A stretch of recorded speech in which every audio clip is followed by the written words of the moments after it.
স্বাগত জানাচ্ছি আরটিভির দুপুরের সংবাদে। আপনাদের সঙ্গে আছি আমি ফারজানা তানি। শিক্ষা, গবেষণা এবং শিল্প সাহিত্যের চর্চা আরও বেগবান করতে রাষ্ট্র এবং সরকার বদ্ধপরিকর বলে জানিয়েছেন প্রধানমন্ত্রী তারেক রহমান। এই খাতগুলোকে রাজনীতিকরণ কখনো সভ্য সমাজের পরিচয় নয় বলেও মন্তব্য করেন তিনি। ২১শে পদক ২০২৬ প্রদান অনুষ্ঠানে তিনি এসব কথা বলেন। এবার বিভিন্ন ক্ষেত্রে অবদানের জন্য ৯ জন বিশিষ্ট ব্যক্তি ও একটি প্রতিষ্ঠানকে ২১শে পদক প্রদান করা হয়। আরও জানাচ্ছেন রুদ্র রফিক।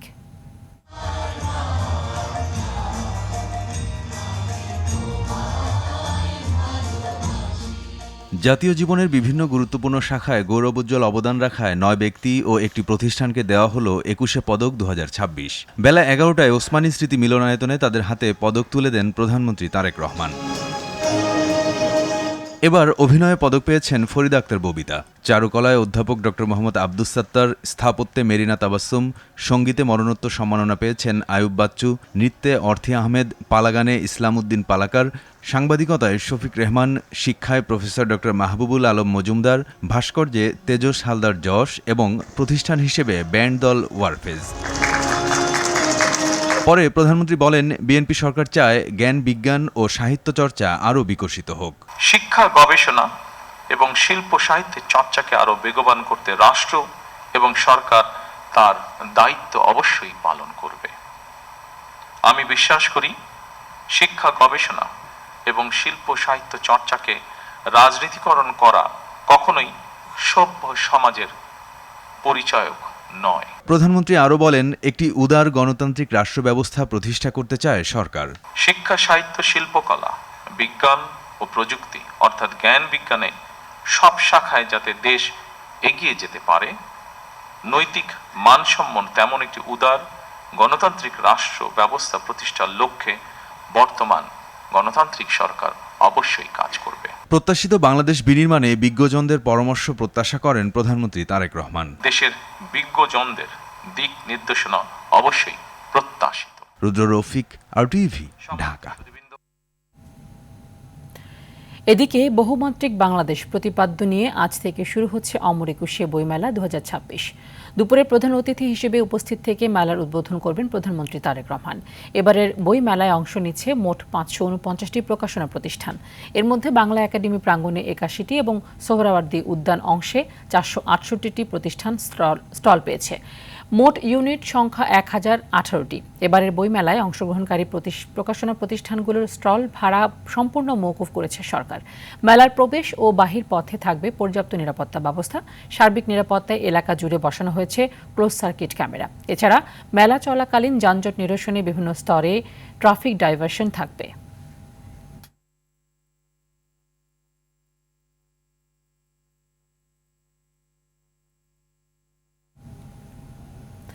এ বিষয়ে আরও জানাতে বাংলা একাডেমি প্রাঙ্গণ থেকে যুক্ত হচ্ছেন সহকর্মী মোহাম্মদ সাইম। সাইম, উদ্বোধনের জন্য প্রধানমন্ত্রী এখানে পৌঁছেছেন কিনা এবং সার্বিক নিরাপত্তা ব্যবস্থা কেমন দেখছেন? জি তা নিয়ে আমরা বেশ কিছু সময় ধরে এখানে অপেক্ষা করছি এবং সরকারি বিভিন্ন স্তরের অর্থাৎ প্রধানমন্ত্রীর যারা উপদেষ্টা রয়েছেন মাহাদি আমির সহ সরকারের বিভিন্ন স্তরের প্রশাসনের লোকজন এবং সরকারের মন্ত্রণালয়ের বিভিন্ন লোকজন কিন্তু এখানে ইতিমধ্যে এসে উপস্থিত হয়েছে, কিন্তু এখন পর্যন্ত মাননীয় প্রধানমন্ত্রী এসে উপস্থিত হয়েছেন বলে এখন পর্যন্ত আমরা এখানে কিন্তু দায়িত্বশীল সূত্র থেকে কিন্তু আমরা শিওর হতে পারিনি। কিন্তু আমরা যেতে দেখেছি যে সকাল থেকেই কিন্তু প্রধানমন্ত্রী এখানে আসবেন। আজকে দুপুরে অমর একুশে বইমেলার উদ্বোধন তিনি শুভ উদ্বোধন ঘোষণা করবেন। এজন্য কিন্তু দলীয় নেতাকর্মীর পাশাপাশি যারা বিভিন্ন প্রকাশনার যারা লোকজন আছেন এবং বিশেষ করে পাঠক ও লেখক যারা রয়েছেন তাদের কিন্তু এখানে একটা উৎসব মুখর উপস্থিতি আমরা দেখতে পাচ্ছি এবং প্রশাসনের পক্ষ থেকে কিন্তু এই যে বাংলা একাডেমি এবং সোহরাওয়ার্দী উদ্যানকে ঘিরে তার আশপাশের এলাকাকে কিন্তু নিরাপত্তার চাদরে ঢেকে ফেলা হয়েছে। এখানে র্যাব, পুলিশ, আনসার বিডিপি সদস্য সহ কিন্তু সেনাবাহিনীর যে টহল টিমগুলো সেগুলো কিন্তু কাজ করছে এবং এখন পর্যন্ত যতটুকু জানতে পেরেছি কোনো দায়িত্বশীল সূত্র থেকে কিন্তু এখন পর্যন্ত আমরা নিশ্চিত হতে পারিনি যে প্রধানমন্ত্রী বাংলা একাডেমিতে এসে উপস্থিত হয়েছেন এ ধরনের তথ্য আমরা নিশ্চিত হতে পারিনি, কিন্তু সরকারের পক্ষ থেকে যেটি আগে জানানো হয়েছে আজকে দুপুরে অমর একুশে বইমেলার শুভ উদ্বোধন ঘোষণা করবেন মাননীয় প্রধানমন্ত্রী জনাব তারেক রহমান। তাই এখন পর্যন্ত আমার কাছে এই ছিল সর্বশেষ তথ্য। স্যাম, ধন্যবাদ আপনাকে। বইমেলার উদ্বোধনী অনুষ্ঠানে 2025 সালের বাংলা একাডেমি সাহিত্য পুরস্কারে ভূষিতদের হাতে পুরস্কার তুলে দেবেন প্রধানমন্ত্রী তারেক রহমান। এবারের পুরস্কার প্রাপ্তরা হলেন কবিতায় মোহন রায়হান, কথা সাহিত্যে নাসিমা আনিস, প্রবন্ধ গদ্যে সৈয়দ আজিজুল হক, শিশু সাহিত্যে হাসান হাফিজ, অনুবাদে আলী আহমদ, গবেষণায় মুস্তাফা মজিদ ও ইসরায়েল খান, বিজ্ঞানে ফারসিম মান্নান মোহাম্মদী এবং মুক্তিযুদ্ধ বিষয়ে মইদুল হাসান। আজ মন্ত্রিপরিষদ বিভাগের নতুন মন্ত্রিসভার গুরুত্বপূর্ণ বৈঠকে সভাপতিত্ব করেন প্রধানমন্ত্রী তারেক রহমান। দায়িত্ব গ্রহণের পর এটি ছিল তাঁর কার্যালয়ে প্রথম আনুষ্ঠানিক মন্ত্রিসভার বৈঠক। সকালে সচিবালয়ে মন্ত্রিপরিষদ বিভাগের সম্মেলন কক্ষে এই সভা অনুষ্ঠিত হয়। সকাল 10টায় শুরু হওয়া এই বৈঠকে মন্ত্রিসভার সদস্যগণ এবং সংশ্লিষ্ট সচিবরা উপস্থিত ছিলেন। বৈঠকে কৃষি ঋণ নিয়ে আলোচনা হয়েছে বলে জানা যায়। এ নিয়ে বিস্তারিত জানাতে বিকেলে ব্রিফ করবেন মন্ত্রিপরিষদ সচিব। বৈঠক শেষে সচিবালয় থেকে পায়ে হেঁটে 21 পদক প্রদান অনুষ্ঠান স্থল ওসমানী স্মৃতি মিলনায়তনে যোগ দেন প্রধানমন্ত্রী।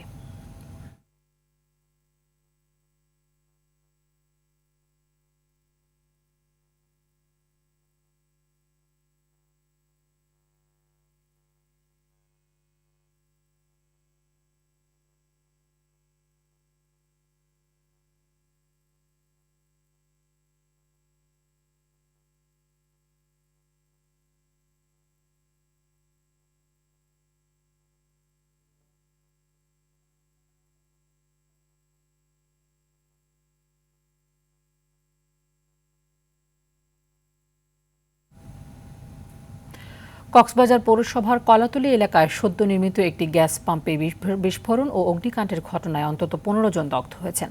তাদের মধ্যে একজনের অবস্থা আশঙ্কাজনক। দগ্ধদের মধ্যে 6 জনকে কক্সবাজার সদর হাসপাতালে চিকিৎসা দেওয়া হচ্ছে।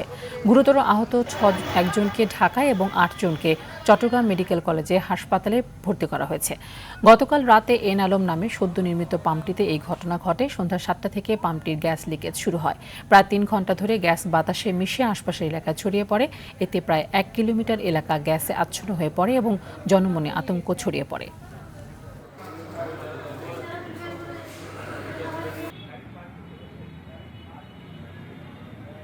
এখানে ডাক্তার এবং যারা সেবায়িক আছে তারা খুব সুন্দর ভালোভাবে এখানে সেবা দিচ্ছে, এটাতে আমরা সন্তুষ্ট। কিন্তু এখনও এই যে মালিক পক্ষ এখানে এসে আমাদেরকে অন্তত পক্ষে যে একটু দেখে যাবে কে কি হয়েছে ক্ষতিগ্রস্ত, এই জিনিসটা এখন আমরা পাইনি। 20% ইনজুরি আছে, এখন আমরা ব্লাড টেস্ট করব, এরপর ডক্টর দেখাবো, দেন কি হয় সেটা বলতে পারবো না এখন। লাস্ট আমরা চলে আসতেছি বাসার মধ্যে, সাইডে আবার বিস্ফোরণ হয়েছে, মোটা অঙ্কের বিস্ফোরণ হয়েছিল, একদম বিস্ফোরণ হয়েছে অনেক দূরে, কিন্তু রোডের উপরে চলে আসে বিস্ফোরণটা, কেউ আনতে পারে নাই। 2টা ইউনিট এসে আগুন নির্বাপন করে, কিন্তু প্রচুর পরিমাণে গ্যাস রিলিজ হচ্ছিল, গ্যাসটা রিলিজ করা বন্ধ করা যাচ্ছিল না, এটা আশেপাশে গ্যাসটা ছড়িয়ে পড়ে। দর্শক, সচিবালয়ে কথা বলছেন নৌ সড়ক রেল ও সেতুমন্ত্রী শেখ রবিউল আলম। আমরা সরাসরি চলে যাচ্ছি সেখানে। মোটামুটিভাবে অনেকে এখানে উপস্থিত থেকে করণীয় নির্ধারণ আমরা করেছি এবং সেগুলি দ্রুততম সময়ের মধ্যে কিভাবে বাস্তবায়ন করা যায় তার নির্দেশনা পেয়েছে সবাই। গতবার যাত্রাটা মোটামুটি স্বস্তির ছিল, ভালো ছিল, নিরাপদ ছিল।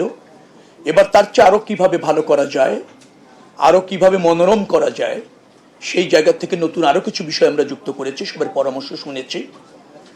যাদের দায়িত্ব আছে তারা আরও দায়িত্বশীল থেকে কাজটা করবার জন্য যে দরকার, তাদের সহযোগিতা দরকার, সেই দাবিগুলি তারা করেছে। আমরা তাদেরকে সেগুলি পূরণ করবার অঙ্গীকার করেছি এবং আমরা মনে করছি যে নৌযাত্রাটা এবার যে কোনো সময়ের চেয়ে ভালো হবে। যেগুলি আমরা করতে সক্ষম হব তা আমরা চিহ্নিত করে ইতিমধ্যে কার্যকর করবার প্রয়োজনীয় উদ্যোগ নিশ্চিত হয়েছে। ঈদের 5 দিন আগে আর ঈদের পরে আবার 5 দিন, কারণ ঢাকার বাইরে যারা যাবেন না বা তারা ঢাকামুখী হবেন, তাদের সবাই ওই যাত্রাটা নির্বিঘ্ন করবার জন্য আমাদের এই আজকে সভাটা ছিল। সিদ্ধান্ত প্রায় 26টার মতো সিদ্ধান্ত হয়েছে, অনেক হয়েছে। আপনাদের কিছু জানার থাকলে ছোট পরিসরে জিজ্ঞেস করতে পারেন। যেমন ধরেন অতিরিক্ত যাত্রী আপনার কেউ বহন করতে পারবে না, ভাড়া বৃদ্ধি করতে পারবে না। এই ঢাকার 0 পয়েন্ট থেকে শুরু করে সদরঘাট পর্যন্ত প্রায় 1.5-2 ঘন্টা লেগে যায় যাত্রীদের পার হতে। সেটা আমরা এটাকে অবাধভাবে এটা আমরা করতে চাই, যেটাকে বলা হয় যাতে কোনো ট্রাফিক না থাকে, ট্রাফিক জ্যাম না থাকে, অবাধে যেতে পারে সেই ব্যবস্থাটা করতে হবে। সেখানে সিটি কর্পোরেশন, ট্রাফিক পুলিশ সহ তারা তৎপর থাকবে। অবৈধ পার্কিং থাকবে না, অবৈধ দোকানপাট থাকবে না, এইটুকু জায়গায় যাবে। সদরঘাটে পৌঁছানোর পর টার্মিনাল যেটা আছে সেই জায়গায় কোনো দৌরাত্ম্য থাকবে না। যারা আমরা কি বলবো সহকারী বা কুলি বলে অনেকে, তারা নিয়মিতভাবে ফাংশন করবে। এখানে যাত্রী হয়রানির শিকার হবে না। কোনো হকার বা অবৈধ কোনো মানুষ সেখানে গিয়ে কোনো জটলা তৈরি করা এগুলি করতে পারবে না। শৃঙ্খলার সাথে যাত্রীরা লঞ্চগুলিতে উঠবেন এবং নির্দিষ্ট সময় লঞ্চগুলি ছেড়ে যাবে। যাওয়ার পথে বাল্কহেড আছে, স্পিড বোট যত্রতত্র চলে। আবার এখান থেকে নারায়ণগঞ্জ পর্যন্ত অনেক জায়গায় আছে যে যত্রতত্র অনেক যান থাকে অনিয়ন্ত্রিত, নদীটাকে কাভার্ড করে রাখে, পার্কিং করা নিয়মিত থাকে না। তো এই জায়গাগুলিতে শৃঙ্খলা থাকবে এবং আপনার নৌযানগুলি অবাধে তার গন্তব্যে চলে যাবে। নিরাপত্তার জন্য কোস্টগার্ড আছে, নৌ পুলিশ আছে, তারা তদারকি করবে। আবার আপনার ধরেন কোনো দুষ্কৃতিকারী অথবা ধরেন যেগুলি হয় কখনো কখনো নৌ চলাচলে এসে বাধা সৃষ্টি করে, এরকম কোনো কর্তৃপক্ষ কোনো জায়গায় এরকম থাকবে না। সেগুলি নিয়ন্ত্রণ করা হবে ও নজরদারিতে রাখা হবে, প্রয়োজনীয় অ্যাকশন গ্রহণ করা হবে। না, ভাড়া বাড়ানো হবে না। এখানে মালিক কর্তৃপক্ষ আছেন, তাদের সাথে আমাদের কথা হয়েছে, ভাড়া বাড়বে না। মোবাইল কোর্টের তদারকি থাকবে, সমস্ত সেক্টরগুলি ফাংশন করবে, সব সেক্টরগুলি ফাংশন করবে, সব সেক্টরগুলি চালু। তো বন্ধ দর্শক, ঈদ যাত্রা নিয়ে কথা বলছিলেন নৌ, সড়ক, রেল ও সেতু মন্ত্রী শেখ রবিউল আলম। মুক্তিযুদ্ধে মানবতা বিরোধী অপরাধের মামলায় বাগেরহাটের খান আকরামকে আমৃত্যু কারাদণ্ড থেকে খালাস দিয়েছেন আপিল বিভাগ। সকালে প্রধান বিচারপতি নেতৃত্বাধীন আপিল বিভাগ খান আকরামের আপিল মঞ্জুর করে এই রায় দেন। এ সময় খান আকরামের দ্রুত মুক্তির আবেদন করা হলে আপিল বিভাগ বলেন আগামী সপ্তাহের মধ্যে তারা সংক্ষিপ্ত রায়ে সই করে দেবেন। মুক্তিযুদ্ধে মানবতা বিরোধী অপরাধের অভিযোগে করা মামলায় সিরাজ মাস্টারকে মৃত্যুদণ্ড এবং খান আকরামকে আমৃত্যু কারাদণ্ড দিয়েছিলেন আন্তর্জাতিক অপরাধ ট্রাইব্যুনাল। 2015 সালে এই রায়ের বিরুদ্ধে আপিল করা হয়। ট্রাইব্যুনাল আসামিদের বিরুদ্ধে মোট 7টি অভিযোগ আনা হয়। এদিকে এই রায়ের বিরুদ্ধে রিভিউ করা হবে বলে জানিয়েছেন চিফ প্রসিকিউটর।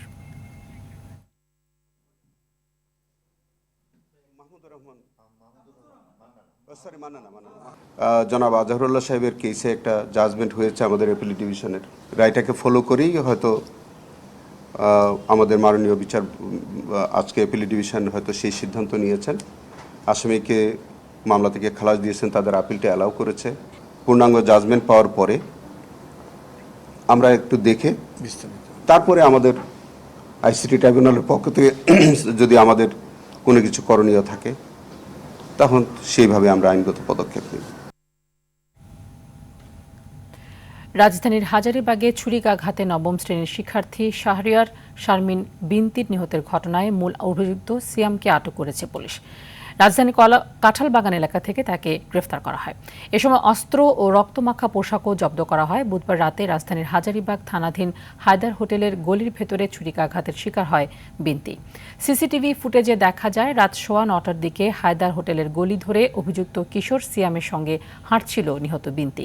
কিছুক্ষণ পরই পাশের অন্ধকার গলি থেকে রক্তাক্ত বিনতির চিৎকারে প্রতিবেশীরা ঘটনাস্থলে জড়ো হন। পরে তাকে ঢাকা মেডিকেল কলেজ হাসপাতালে নেওয়া হলে চিকিৎসক মৃত ঘোষণা করেন।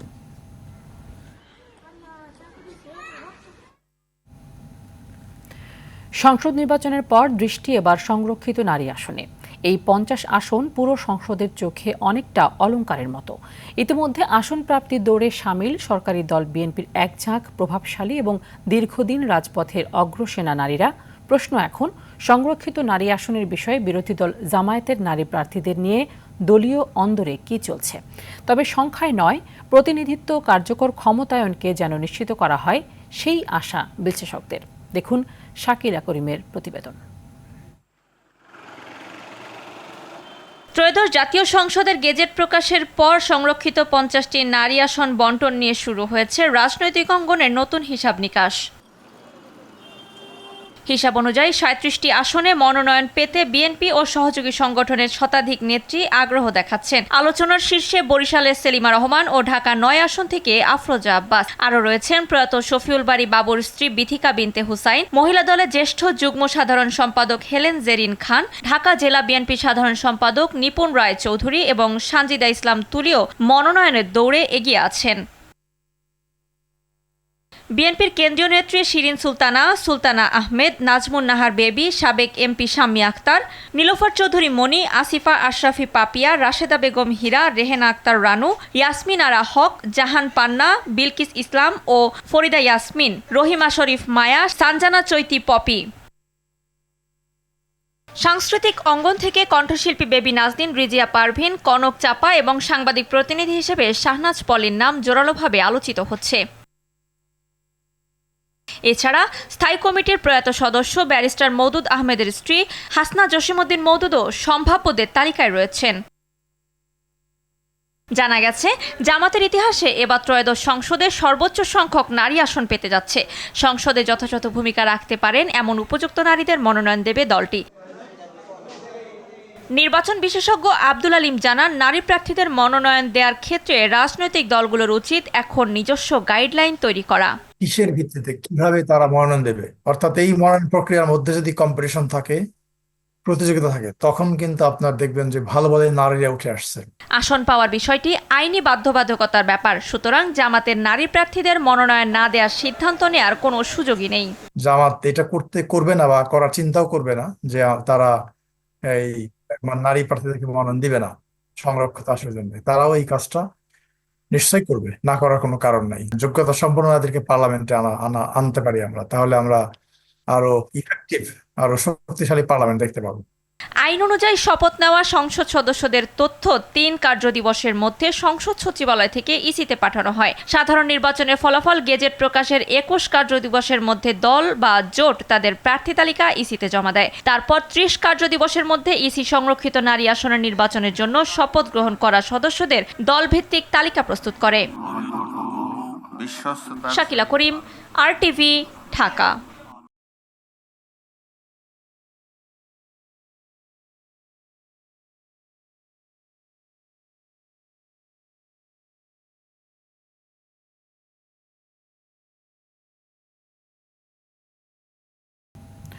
আইডিএলসি পরিবর্তনের পথে বাংলাদেশ।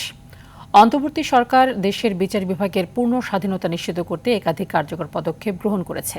সংবিধানের মূল চেতনা অনুযায়ী নির্বাহী বিভাগের প্রভাবমুক্ত একটি শক্তিশালী বিচার ব্যবস্থা গড়ে তুলতে বদ্ধপরিকর ছিল সরকার। বিচারকদের নিয়োগ ও পদোন্নতিতে স্বচ্ছতা আনতে পৃথক জুডিশিয়াল কমিশন গঠনের উদ্যোগ নেওয়া হয়েছে। পাশাপাশি নিম্ন আদালত থেকে উচ্চ আদালত পর্যন্ত প্রশাসনিক ও আর্থিক স্বাধীনতা নিশ্চিত করতে বাজেট কাঠামো পুনর্বিন্যাস করা হচ্ছে। আইন বিশেষজ্ঞরা বলছেন, বিচার বিভাগের স্বাধীনতা নিশ্চিত হলে আইনের শাসন শক্তিশালী হবে এবং নাগরিকদের ন্যায় বিচার পাওয়ার অধিকার আরও সুরক্ষিত হবে। এসব পদক্ষেপ বাস্তবায়িত হলে বিচার ব্যবস্থার উপর জনগণের আস্থা আরও বাড়বে।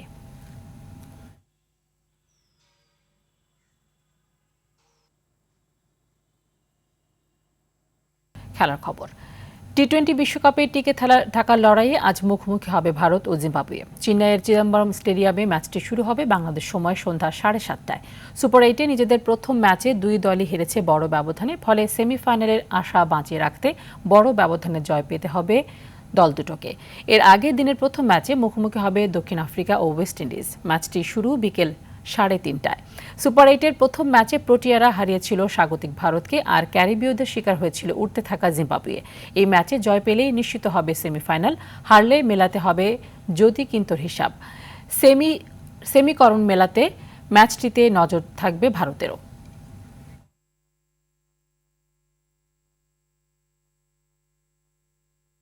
দুপুরের সংবাদ এ পর্যন্তই। জেলার সংবাদ 4:45টায় দেখার আমন্ত্রণ রইল। ধন্যবাদ সবাইকে।